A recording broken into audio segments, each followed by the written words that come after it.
Hello guys and welcome back to my channel. My name is Lucia and this is Lulu's Leaves. I'm no good at being good, but I never said I was.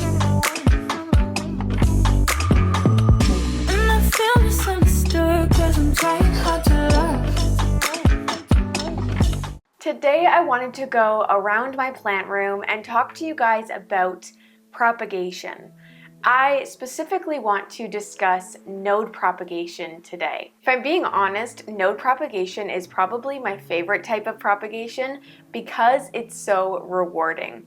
But there are so many different ways that you can propagate with nodes. I do also want to discuss what node propagation is if you guys aren't aware. That's kind of the plan for this video. If that does sound like something that you guys are interested in, definitely continue watching this video, and if you can watch it all the way to the end, that helps me out so much. Also, if you aren't already subscribed, definitely click that button down below and give this video a thumbs up as well. But with all of that out of the way, let's get straight on into today's video.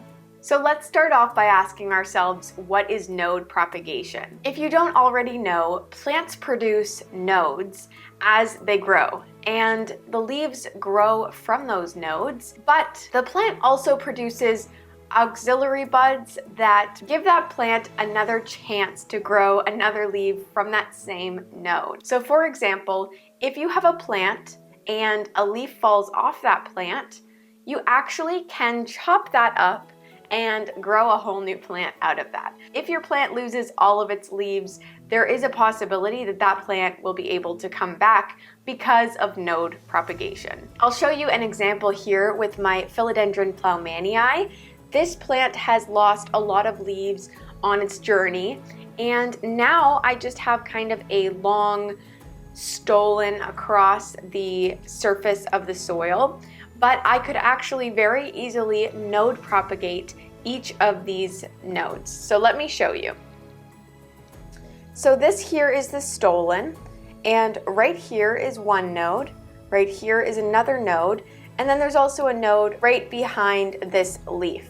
That node does belong to this leaf, so since we still have this leaf, that's not going to be a node that we would want to propagate. But these two are definitely up for grabs. And the nice thing about plants like this, where they have a stolon that runs across the ground, is that these are likely already rooted. So in a case like that, I would cut between these nodes right here, and I would have two pieces that could potentially grow new leaves. Before you do decide to cut your plant, you definitely want to look for those auxiliary buds though. So make sure that your plant does have an auxiliary bud attached to that node and it hasn't already developed. Because if that secondary growth point that node has already been used up, you actually can't use it up again. So you basically have two tries for one node. So I do now want to go into my IKEA greenhouse cabinet where I have most of my node propagations and just show you kind of how I have them growing. Because if you've ever received a node and you don't know what to do with it, this is going to clear all of that up for you. So I actually keep most of my propagations in these little cups in my greenhouse. They actually just slide in nicely on my greenhouse cabinet into these little covers so they can hang on the back wall. But it does keep the humidity in, and you can kind of adjust how breathable you want it to be, which is really nice. So I can have it kind of hanging with a little opening there, or I can close it completely for some added humidity. But in here I have a Philodendron painted lady node. So I had a painted lady that was getting really leggy, so I decided to chop it up. I got a top cutting out of it, which is right over here. That was my top cutting, and then it had a few nodes that the leaves fell off. So it was kind of just a few leaves, a stick, and then a few leaves on top. So I wanted to take that stick and cut it up and turn it into some more plants. This here is a node that I was able to take from the plant. I'm actually going to take it out so I can show you guys kind of the anatomy. So here is the node, And you guys can see there are lots of roots sticking out as of now. So that is really, really great. Typically on these nodes, you're going to find some sort of a nub or a spot where an aerial root will come out of, and that's where your new roots will also form. Also, if you see right here, we actually have a growth point. And before this started to push out a little baby leaf, it was actually just a little nub. And that nub is what we call the auxiliary bud, and that is where your new leaf comes from. So let me see if I can find another plant where we can identify that little nub so that you guys know what you're looking for. So my philodendron pastazanum has also gone through a lot of stress in its time, and so it has lost a few leaves.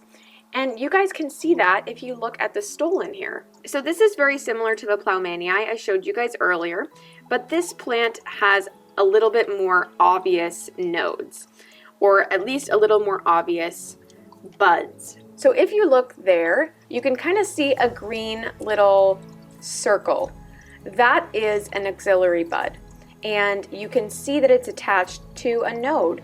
So there's basically a ring that wraps around the stolon, and that is a node. So all that you need to make sure that you have before you make a cut is one of those buds, and they do come in different shapes and sizes, but you do want to look for a little nub where your growth point will come from, and you also want to make sure you have an actual node. And that line right there in the center is a node. So if I were going to propagate this plant, I would actually cut it right here between this node and this bud. So you want to make sure that you have the bud, but you don't have this other node. We have the node right here. So guys, I actually went ahead and cut this node so that you guys could see. I totally forgot to film this part. I thought the camera was on and it wasn't. That there is a propagated node. This node has actually rooted itself into the pot already. So I think what I'm going to do for this specific situation, because most situations are very different and there are different solutions for each situation, but I'm actually going to be keeping this in this pot to grow its second plant. Because it is already rooted, it's going to grow a lot faster than if this plant were not rooted. So yeah, I'm going to keep that in there, and this bud will then activate because it's no longer attached to the mother plant. And you guys will get to see that in a few months or a few weeks that we'll have a new growth point on this plant. So look out for a new pastazanum baby on my channel here. So hopefully this has helped you guys identify what you're looking for. Again, you do need a node where the roots will grow out of, and you also need a bud. So as you guys saw, this guy is being kept in pretty high humidity. And I want to mention that my favorite method for this node propagation is using perlite. I really do love perlite because I find that root growth is very, very quick in perlite. So what I like to do is I like to fill up the containers with about 1 inch or 2 of perlite. And then I like to leave a small water reservoir on the bottom. So right now there's water that's filling about halfway of this container. So the roots are automatically going to try to reach for that water to help sustain the plant. So that is why we're getting some nice, healthy, juicy roots really, really quickly. Where in moss, I find that process is a little bit slower because while it is still a humid environment, you don't keep a water reservoir. So perlite is definitely my method of choice, but it's not to say that sphagnum moss doesn't work because I also do have propagations in sphagnum as well. So in here, I also have another painted lady cutting and some fungus gnats. But that guy is also just chilling in here on some perlite. It's not getting as much humidity as the other one. And I'll show you the difference between the root growth on the one that's been in the higher humidity versus just in the cabinet.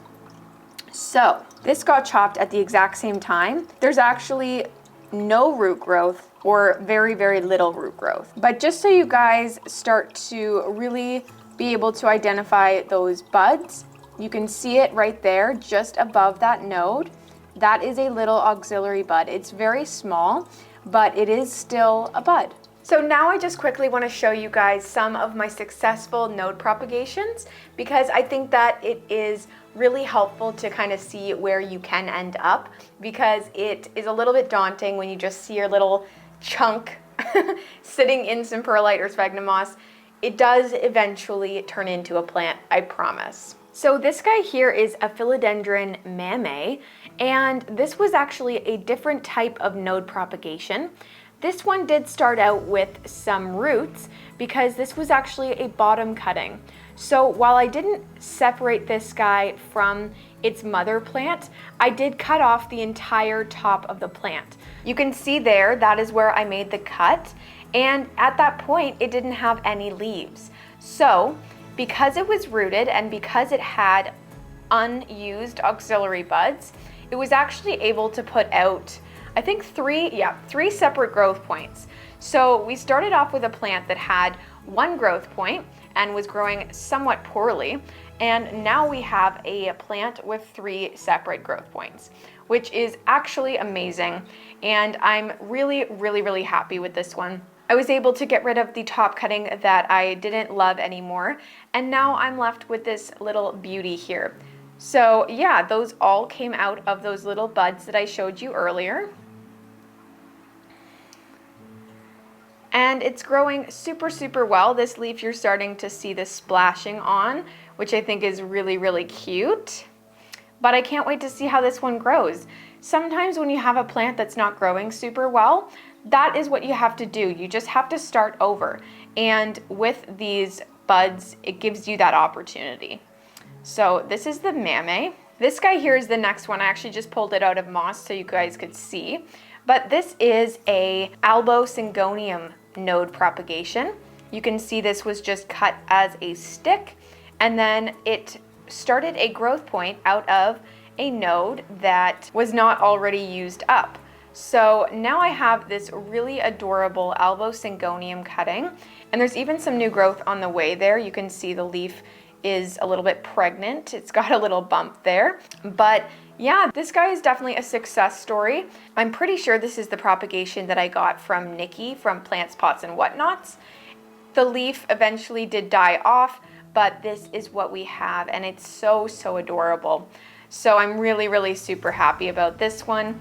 And I think this one's actually going to go off to my sister. She wanted to try a Syngonium out, and I have since got some Syngoniums. So this is going to be a fun little project for her. This one is an example of one that I did in moss though, which again was still very successful. I used it in a propagation box, so just a Tupperware box, and eventually it did grow this leaf.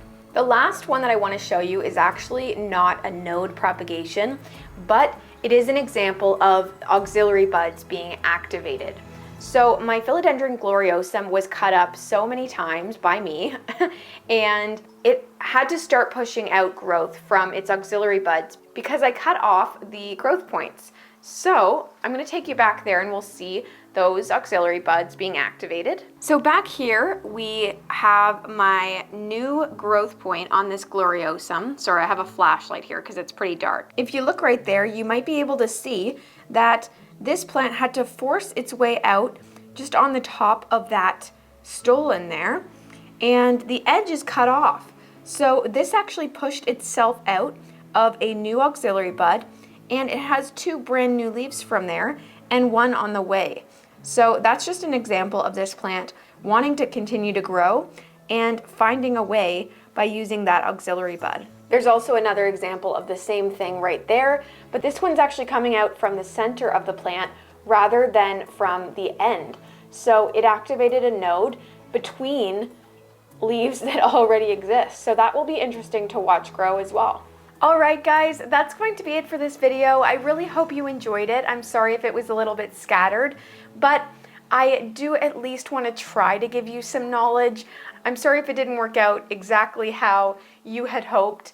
If you guys do have any questions, definitely leave them down below. I will answer any questions that you guys have.